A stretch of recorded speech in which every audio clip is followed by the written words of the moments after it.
నమస్కారం. శ్రీ చదివే అమ్మ నవలను విని ఆనందిద్దాం. ఓరగా తెరిచి ఉన్న గుమ్మంలో నుంచి వాళ్ళిద్దరూ మెల్లగా వాదించుకోవడం ఆమె చెవిలో పడింది. ఏమిటి నీ అభిప్రాయం? ఆమెనలా బాధించడం నీకు సరదాగా ఉందా? అని హోహోల్ అడిగాడు. ఇలాంటి విషయాల్లో నిష్కర్షగా ఉండాలి. అవునో కాదో చెప్పడానికి జంకకూడదు. ఆమెతోనా? ఎవరితోనైనా సరే. నా కాళ్ళకు చుట్టుకుని నన్ను దిగదీసే ప్రేమ కానీ, స్నేహం కానీ నాకక్కరలేదు.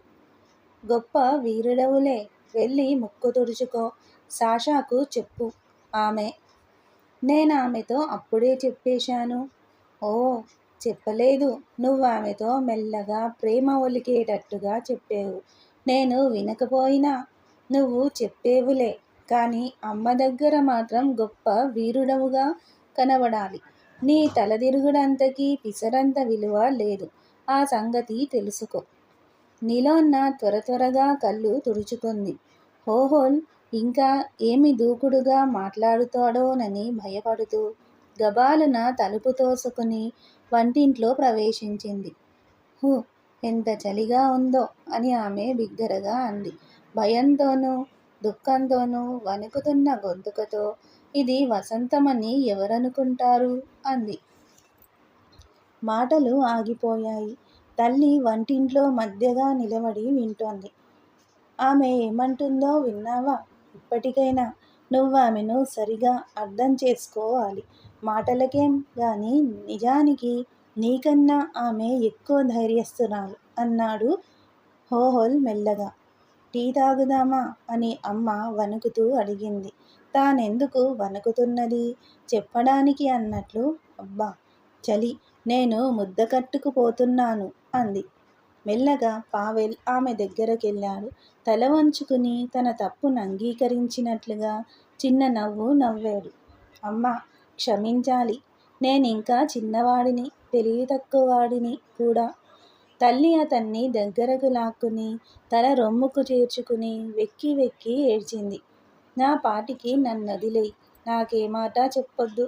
నీ జీవితం నీ చేతిలోనే ఉందని భగవంతుడికి తెలుసు. దాన్ని నీ ఇష్టమొచ్చినట్లు ఉపయోగించుకో. కానీ నన్నొదిలెయ్యి. అయితే తల్లి కొడుకును ప్రేమించడం మానగలదా? ప్రేమించక తప్పదు. నేను మిమ్మల్ని అందరినీ ప్రేమిస్తున్నాను. మీరంతా నాకు ప్రేమాస్పదులే. మీరందరూ ప్రేమించదగిన వారే. నేను ప్రేమించకపోతే మిమ్మల్ని ప్రేమించే వాళ్ళెవరు? నీవు వెళ్ళిపోతావు. మిగిలిన వాళ్ళు నిన్ను అనుసరిస్తారు. అన్నీ వదులుకుని నీ వెంట వస్తారు. ఆమె హృదయంలో ఎన్నో గొప్ప గొప్ప ఉజ్వల భావాలు పొంగుకొచ్చాయి. హృదయం విషాదభరితమైన సంతోష సాగరంలో తేలి ఆడింది. దాన్ని వ్యక్తం చేయడానికి మాటలు తొణకలేదు. ఆవేదనతో కొడుకును చురచురా చూసింది. ఆమె కళ్ళల్లో తీక్షణమూ ప్రగాఢమూ అయిన బాధ కనబడుతోంది. సరేనమ్మా, సరే. నన్ను క్షమించు. నాకిప్పుడంతా అర్థమైంది. దీన్ని నేనెన్నడూ మర్చిపోను. మర్చిపోనని ప్రమాణం చేస్తున్నాను అంటూ పావెల్ చిరునవ్వుతో ఆమె ముఖంకేసి చూశాడు. అతనికి సంతోషమైంది. కానీ కొంచెం సిగ్గుపడ్డాడు. ఆమె పావెల్ని వదిలిపెట్టి పక్క గదిలోకి తొంగిచూసి, ఆంద్రుష్య, అతని మీద కేకలెయ్యకండి. మీరు అతనికంటే పెద్దవారు కదా అని మృదువుగా హెచ్చరించింది. ఓహో, అలాగా. కేకలెయ్యడం మానను, సరికదా? 2 గుద్దులు కూడా గుద్దుతాను అన్నాడు తిరిగి చూడకుండానే. ఆమె అతని దగ్గరగా వెళ్ళి చేయి చాస్తూ, ఎంత మంచివాడివోయ్. అతడు చర్రున తిరిగి ఆమె పక్క నుంచి వంటింట్లోకెళ్ళాడు. చేతులు వెనక్కి పెట్టుకుని ఆబోతులా తలదించి తీవ్రమైన వెటకారంతో మాట్లాడాడు. నన్ను లాగకు, నన్ను తిరగతోసెయ్యగలవు అన్నాడు హోహోల్. మీరు సిగ్గుపడడమెందుకు? కానివ్వండి. మీరిద్దరూ ఒకరినొకరు గట్టిగా కౌగలించుకుని ముద్దెట్టుకోండి అంది తల్లి. ఆ పని చేద్దామా? అన్నాడు పావెల్. రా అంటూ హోహోల్ లేచి నిలబడ్డాడు. వాళ్ళిద్దరూ గాఢంగా కౌగిలించుకుని శరీరాలు వేరు కాని స్నేహం చేత తల్లి చెక్కిళ్ళ మీద నుంచి ఈసారి ఆనందాశ్రువులు ప్రవహించాయి. పావెల్ మాట్లాడబోతున్నట్లు చెయ్యి పైకెత్తాడు. కానీ తల్లి అతని చెయ్యి పట్టుకుని కిందికి లాగింది. అతని మాటల కద్దెళ్లకు అని మెల్లగా చెవిలో చెప్పింది. హోహోల్ గుమ్మానికడ్డంగా నిలబడి మాట్లాడ్డం సాగించాడు. ప్రజలింకా చాలా కష్టాలనుభవిస్తారు. ఇంకా ఎంతో రక్తాన్ని స్రవింపజేస్తారు. కానీ నా హృదయం దేన్ని భరిస్తుందో, మనస్సు దేన్ని కాంక్షిస్తుందో దానికి మాత్రం ఈ కష్టాలు, ఈ రక్తబలి అందవు. నక్షత్రమో, దాని కిరణాలు ఎంత గొప్పవో నేనంత గొప్పవాడిని. నేను దేనినైనా భరించగలను, ఎంతటికైనా ఓర్వగలను. ఏమంటే నాలో ఒక మహదానందం ఉంది. దాన్ని ఎవ్వరూ నా దగ్గర నుంచి లాక్కోలేరు. ఈ ఆనందమే నా బలం. టీ తాగుతూ వాళ్ళు ముగ్గురు జీవితాన్ని గురించి, ప్రజలను గురించి, వాళ్ళ భవిష్యత్తును గురించి మాట్లాడుకుంటూ అర్ధరాత్రి దాకా కూర్చున్నారు. ఒకరోజు ఉదయం పావెల్, ఆంద్రెయ్ పనిలోకెళ్ళిన తర్వాత కోర్సునోవా కిటికీ తలుపు తట్టింది. ఇసాయిని చంపేశారు, చూసి వద్దాంరా అంది. తల్లి ఉలిక్కిపడింది. హంతకుడి పేరామె మనసుకు చటుక్కున స్ఫురించింది. శాలువా భుజం మీద వేసుకుంటూ ఎవరు చేశారంటావు అని అడిగింది. చంపినవాడక్కడే ఇసాయి పక్కన కూచుంటాడనుకుంటున్నావా? దెబ్బతో పడగొట్టి పారిపోయాడు. వాళ్ళిద్దరూ దూరంగా పోతుంటే కోర్సునోవా ఇలా చెప్పింది. మళ్ళీ కొత్తగా సోదాలు ప్రారంభమవుతాయి. హంతకుడిని పట్టుకునేందుకు ప్రయత్నాలు జరుగుతాయి. ఫ్యాక్టరీ సమీపంలో తగలబడిపోయిన ఇంటి ముందు జనం గుంపుగా చేరి కందిరీగల్లా ధ్వని చేస్తున్నారు. కాలిపోయిన దూలలెక్కి బూడిద రేగగొడుతున్నారు. ఆ గుంపులో స్త్రీలు, అంతకన్నా ఎక్కువగా పిల్లలు, దుకాణదారులు, సారా దుకాణంలో పనిచేసేవాళ్ళు, పోలీసులు ఉన్నారు. పొడగాటి విగ్రహం, నెరిసిన కుచ్చుగుడ్డం, రొమ్ము నిండా పతకాలు గల పోలీసు ఉద్యోగి పేట్లిన్ కూడా ఉన్నాడు. ఇసాయి సగం కూచున్నాడు, సగం నేల కొరిగేడు. నల్లగా బొగ్గైన దూలాని కానుకున్నాడు. తల కుడి భుజం మీదకు వ్రేలబడిపోయింది. కుడిచేయి లాగుజేబులో ఉండిపోయింది. ఎడమచేతి వేళ్ళు మెత్తని మట్టిలో కూరుకుపోయాయి. తల్లి అతని ముఖంకేసి చూసింది. అతని కాళ్ళ సందున పడున్న టోపీని కళావిహీనమైన ఒక కన్ను తెరిపారా చూస్తోంది. అతని నోరు ఆశ్చర్యపడుతున్నట్లుగా సగం తెరుచుకుంది. ఎర్రటి గడ్డం పక్కకు తొలగింది. అతని పలుచని శరీరం, కోసుతల, నిడుపైన మచ్చల ముఖం చావువల్ల మరింత కుంచించుకు పోయినట్లు కనబడింది. తల్లి శిలువ గుర్తు వేసుకుని నిట్టూర్పు విడిచింది. అతడు బతికున్నప్పుడామె అతనంటే అసహ్యంగా ఉండేది. కానీ ఇప్పుడు అతడిని చూస్తుంటే ఆమెకు జాలేసింది. ఎక్కడా రక్తం కనబడ్డం లేదు. పిడికిలితో కొట్టి ఉండాలి. ఎవడో గుసగుసగా అన్నాడు. తను తీసుకున్న గోతిలో తనే పడ్డాడు. దొంగముండా కొడుకు అన్నాడు మరొకడు కసితీరా. పోలీసు ఉద్యోగి ఆడవాళ్లను తోసుకుంటూ వచ్చి బెదిరిస్తూ ఎవరా మాట్లాడేది? ప్రశ్నించాడు. జనం అతనికి దారిచ్చారు. కొందరు గబగబా వెళ్ళిపోయారు. ఒకడు వికటంగా నవ్వాడు. తల్లి ఇంటికి వెళ్ళింది. అతన్ని గురించి అయ్యో అనేవాళ్ళు లేరే అనుకుంది తనలో తనే. ఆమె మనోనేత్రాలకి స్థూలకాయుడైన నికోలాయ్ తనకేసి నిస్పృహతో రెప్పవాల్చకుండా చూస్తున్నట్లగుపడింది. అతడి కుడిచెయ్యి ఇప్పుడే కోసినట్లుగా ఊగుతూ కనబడింది. ఆంద్రెయ్, పావేలు ఇంటికి రాగానే వాళ్ళని ఆ సంగతి అడిగింది. ఇప్పటికెవరినైనా అరెస్టు చేశారా? ఏమీ వినలేదు అన్నాడు హోహోల్. వాళ్ళిద్దరూ కూడా కుంగిపోయి ఉన్నట్లామె గ్రహించింది. ఎవరైనా నికోలాయ్ పేరు చెప్పేరా? లేదు అన్నాడు పావెల్. అతడి చూపులో ఒక విధమైన కరుకుదనము, మాటలో ఒక ప్రత్యేకత ఆమె గమనించింది. వాళ్ళు అతని అనుమానిస్తున్నారని అనుకోను. అతడెక్కడో ఉన్నాడు. నిన్న మధ్యాహ్నమే అతడు ఇంటికెళ్ళిపోయాడు. ఇంకా తిరిగి రాలేదు. అతడిని గురించి నేను వాకబు చేశాను. అన్నాడు పావెల్. తల్లి ఉపశమనం నిట్టూర్పు విడిచి, దేవుడు చల్లగా చూడాలి, దేవుడు చల్లగా చూడాలి అంది. హోహోల్ ఆమెకేసి తెరిపారా చూసి తలొంచుకున్నాడు. ఏమీ ఎరగని వాడిలా అక్కడ పడున్నాడు. అతడి గురించి విచారపడే వారెవ్వరూ లేరు. ఒక్క మంచి మాట మాట్లాడేవారు కనబడరు. తలపెట్టేవారు కూడా లేరు. నరికి పారేసిన వస్తువులా పడి ఉన్నాడు సాలోచనగా అంది తల్లి. భోజనం చేస్తూ చటుక్కున పావెల్ చెంచా పారేసి, అది నా వల్ల కాదు అని ఒక్క కేకేశాడు. ఏమిటి అని హోహోల్ అడిగేడు. ఆహారం కోసం పశువులను చంపుతాం. అదే చెడ్డ పని. అడవి జంతువులు ప్రమాదకరమైనప్పుడు వాటిని చంపక తప్పదు. మానవుడు క్రూర జంతువుగా మారి తోటి మానవులను చంపుకు తింటుంటే అలాంటి వాడిని నేను చంపగలను. కానీ అలాంటి సన్నాసి వెధవను చంపడానికి ఎవరికి చేయి వచ్చిందో? హోహోల్ భుజాలెగరేశాడు. ఏ క్రూర జంతువు కన్నా అతడు ప్రమాదకరమైన వాడు. దోమ ఒక్క రక్తం చుక్క పీల్చినందుకే దాన్ని చంపుతాం కదా. అది నిజమే. నా అభిప్రాయం అది కాదు. అది చాలా అసహ్యమైన పని అంటున్నాను. కానీ వేరే శరణ్యం లేదు. తప్పదు.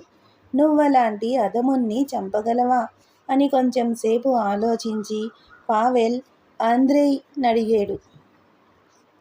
హోహోల్ అతన్ని విశాలమైన నేత్రాలతో తదేక దృష్టితో చూసి తటాలన తల్లివైపు తన చూపు మరల్చాడు.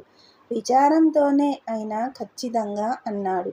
నా కామ్రేడ్స్ కోసం, నా ఉద్యమం కోసం నేనే పని చేయవలసొచ్చినా చేస్తాను. చివరకు నా సొంత కొడుకునైనా చంపుతాను అన్నాడు. ఓయ్ ఆంద్రుష్య అని తల్లి ఆశ్చర్యంతో కేక వేసింది. తప్పదమ్మా, జీవితం అంతే అని చిన్న నవ్వు నవ్వాడు. నిజమే, నువ్వు చెప్పేది నిజమే, జీవితం అంతే అన్నాడు పావెల్. హఠాత్తుగా ఆంద్రెయ్ చాలా ఆవేశంతో లేచి ఒక్క గంతేశాడు. ఏదో అంతఃశక్తి అతన్నల్లా ప్రేరేపించింది. చేతులు ఊపుకుంటూ మాట్లాడాడు. పావెల్ తెల్లబోయి తలపైకెత్తి తెరిపారి అతనికేసి చూశాడు. ఆందోళనకరమైన ఆలోచన తనను ఆవరించుతున్నట్లు తల్లికి అనిపించింది. ఏమిటది ఆంద్రెయ్ అని పావెల్ మెల్లగా ప్రశ్నించాడు. హోహోల్ తలూపి నిలువుగా నిలబడి సూటిగా తల్లికేసి చూశాడు. అది జరగడం నేను చూశాను. నాకంతా తెలుసు. తల్లి ముందుకు చొచ్చుకెళ్ళి అతని చేతులను గట్టిగా పట్టుకుంది. అతడు తన కుడి చేతిని వదిలించుకోవడానికి ప్రయత్నించాడు. కానీ ఆమె పట్టు వదల్లేదు. ఉష్, ఊరుకో నాయనా, ఊరుకో అని చెవిలో చెప్పింది. ఉండండి, అదెలా జరిగిందో చెప్తాను అన్నాడు హోహోల్.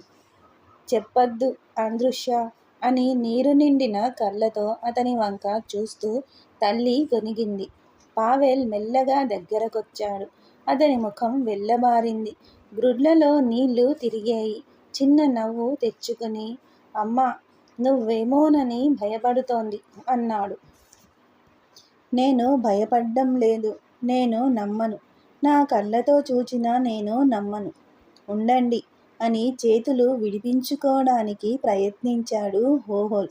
నేను కాదు, కానీ నేను ఆపాలంటే ఆపగలిగేవాడినే అన్నాడు. ఇష్ ఆంద్రెయ్ అన్నాడు పావెల్.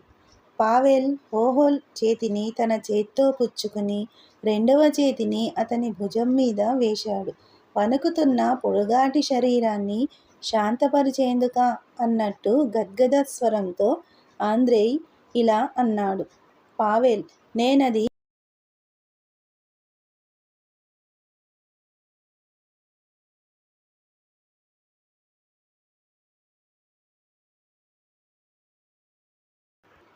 జరగాలని అనుకోలేదు సుమా. జరిగిన సంగతిది. నువ్వు నన్ను ద్రగునోవ్ను ఆ మూల వదిలిపెట్టి వెళ్ళేవు కదా. మేమిద్దరం మాట్లాడుకుంటుంటే ఇసాయి వచ్చి మమ్మల్ని చూస్తూ వెక్కిరించాడు. చూశావా? వాడు రాత్రంతా నన్ను వెంబడించే ఉన్నాడు. వాడిని గట్టిగా ఉతికెయ్యాలి అన్నాడు ద్రగునోవ్. తర్వాత అతడు వెళ్ళిపోయాడు. ఇంటికెళ్ళిపోయాడనుకుంటాను. పిమ్మట ఇసాయ్ నా దగ్గరకొచ్చాడు. హోహోల్ పెద్దగా నిట్టూర్చాడు. అప్పుడు నన్నెవరూ ఎప్పుడూ అవమానపరచనంతగా అవమానించాడు. కుక్క వెధవ. తల్లి నెమ్మదిగా అతన్ని బల్ల దగ్గరకు తీసుకెళ్ళి కూచోపెట్టింది. తన భుజాలు అతనికి తగిలేటట్టు అతని దగ్గరగా కూచుంది. పావెల్ చిరచిరలాడుతూ గడ్డం దువ్వుకుంటూ నిలబడే ఉన్నాడు. మన పేర్లన్నీ వాళ్లకు తెలిసిపోయాయని, మనమంతా పోలీసు జాబితాలో ఉన్నామని, మేడే ఉత్సవాలకు ముందుగానే మనల్ని అరెస్టు చేస్తారని వాడు చెప్పేడు. లోపల మండుతున్నా నేనేమీ జవాబు చెప్పలేదు. నవ్వేసి ఊరుకున్నాను. నేను చాలా చురుకైన వాడినని, ఈ మార్గాన్ని అనుసరించడం దురదృష్టమని అన్నాడు. నువ్వు? ఆగి ఎడంచేత్తో ముఖం తుడుచుకున్నాడు. అతని కళ్ళు మెరిశాయి. నాకర్థమైందిలే అన్నాడు పావెల్. నువ్వు అధికార్లకి సాయం చెయ్యడం మంచిది అన్నాడు. హోహోల్ పిడికిలి ఊపి పళ్ళు పటపటా కొరికి ఇలా అన్నాడు. అధికార్లట, వాడి శ్రాద్ధం. అంతకన్నా వాడి ముఖం మీద గుద్దినా బాగుండేది. అది నాకు వాడికి కూడా మంచిదే. వాడలా నా హృదయం మీద కుళ్ళుకంపు కొట్టే శ్లేషాన్ని ఉమ్మడం నేను భరించలేకపోయాను. ఆంద్రెయ్ ఆవేశంతో పావెల్ చేతిలో నుంచి తన చేతిని విసురుగా లాక్కున్నాడు. అసహ్యించుకుంటూ మెల్లని స్వరంతో ఇలా చెప్పేడు. నేను వాడి ముఖం మీద ఒక్క దెబ్బ కొట్టి వెళ్ళిపోయాను. ద్రగునోవ్ నా వెనకాలే మెల్లగా దొరికావురా ఆఖరికి అనడం విన్నాను. అతడు ఆ మూలనే కాసుకుని ఉండాలి. నేను వెనక్కి తిరుగుదామా అని అనుకున్నాను. కానీ తిరగలేదు. దెబ్బ కొట్టిన చప్పుడు వినబడింది. కానీ నా దారిన నేను కప్పమీద కాలేసి దాటిపోయినట్లు ముందుకెళ్ళిపోయాను. పనిచేసే చోటికి కొందరొచ్చి ఎవరో ఇసాయ్ని చంపేశారు అని అరిచారు. నేను నమ్మలేకపోయాను. కానీ నా చెయ్యి తీపు పెట్టడం మొదలెట్టింది. పని చెయ్యలేకపోయాను. నిజానికి నాకేమీ నొప్పెట్టలేదు. కానీ చెయ్యకురుచ అయిపోయినట్టు అనిపించింది. ఆంద్రెయ్ తన చేతికేసి తీక్షణంగా చూశాడు. ఈ అసహ్యమైన మచ్చను ఈ జీవితంలో కడిగెయ్యలేననుకుంటాను. నీ హృదయం నిష్కళంకంగా ఉండాలి. అదే ముఖ్యమైన సంగతి అంది తల్లి మృదువుగా. నా వల్ల ఏ తప్పూ ఉందని నేననుకోవడం లేదు. ఎంతమాత్రం అనుకోవడం లేదు అన్నాడు హోహోల్ దృఢంగా. అసహ్యం వేస్తోంది. అంతే. దీనిలో ఇరుక్కోకుండా ఉండవలసింది నేను. పావెల్ భుజాలెగరేసి నీ మాట నాకర్థం కావడం లేదు. నువ్వు చంపలేదు కదా. చంపితే మాత్రం అన్నాడు. వినవయ్యా సోదరా, ఒక హత్య జరుగుతోందని నీకు తెలిసినప్పుడు దాన్ని నువ్వు ఆపకపోతే? అదేనమ్మా జీవితం. ప్రజలు ఒకళ్ళ మీదకొకళ్ళు ఏ విధంగా రెచ్చగొట్టబడుతున్నారో చూడు. అనుకోకుండానే నువ్వొకళ్ళను దెబ్బతీయవలసొస్తోంది. ఇంతకు నువ్వెవరిని కొడుతున్నావు? నీలాగే నీ హక్కులు లేని నిర్భాగ్యపు జీవిని. ఈ సందర్భంలో అతడు నీకన్నా అదృష్టహీనుడు. ఏమంటే వాడు వట్టి మూర్ఖుడు. పోలీసులు, గూఢచారులు అంతా మనకు శత్రువులే. కానీ వాళ్ళంతా మనలాంటి మనుష్యులే. మనకు మళ్ళేనే వాళ్ళ రక్తం కూడా పీల్చబడుతోంది. మనల్ని చూసినట్లుగానే వాళ్ళని కూడా హీనంగానే చూస్తారు. మనమంతా ఒక్క తరహా వాళ్ళమే. కానీ యజమానులు మాత్రం ప్రజల్ని ఒకళ్ళ మీద ఇంకొకళ్ళను రెచ్చగొట్టి ఉంచుతారు. భయంతోనూ అవివేకంతోనూ వాళ్ళను అంధులను చేస్తారు. చేతులు కాళ్ళు కట్టేసి బాగా నలిపేసి రక్తం పీల్చేస్తారు.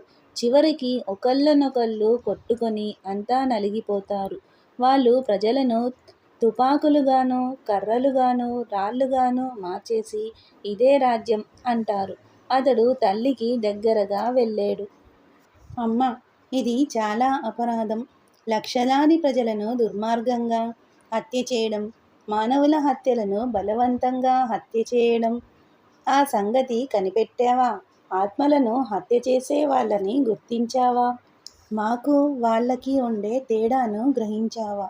మేమెవళ్ళనైనా కొట్టినప్పుడు అది అసహ్యం, సిగ్గుచేటు, బాధాకరం ఎక్కువగా అసహ్యకరం. కానీ వాళ్ళు వేలాది ప్రజలను చల్లగా నిర్దాక్షిణ్యంగా చంపేస్తారు.